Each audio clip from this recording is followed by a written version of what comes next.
Welcome to Not Milk Never Milk. Subscribe if you're lactose intolerant. You start by cutting power. This protects you and the thermostat. Once power is off, remove the old stat, make a clear photo of wiring so you won't guess later. Make sure you have screwdriver, voltage tester, and the Aube model number. Label each wire R, C, W, Y, G. This saves time and prevents mistakes.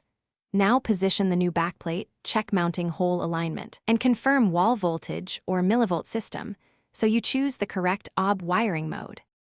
Once wires are labeled, feed them into the Aube base and tighten each terminal. A loose R or C causes intermittent behavior. If you have a millivolt or heat-only setup, add the supplied adapter or change the internal jumper. This matches the thermostat to your system voltage. Make sure terminals are snug and free of stray strands. Now snap on the front unit and power the system back on, watching the display for the correct voltage and initial setup prompts so you can proceed. After power up, configure basic settings: system type, temperature scale, and a simple schedule so the thermostat controls immediately. Once set, run a manual call for heat, listen for the furnace relay and watch temperature respond. Then call for cooling if applicable.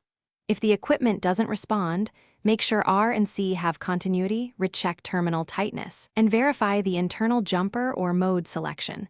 This single troubleshooting step solves most faults.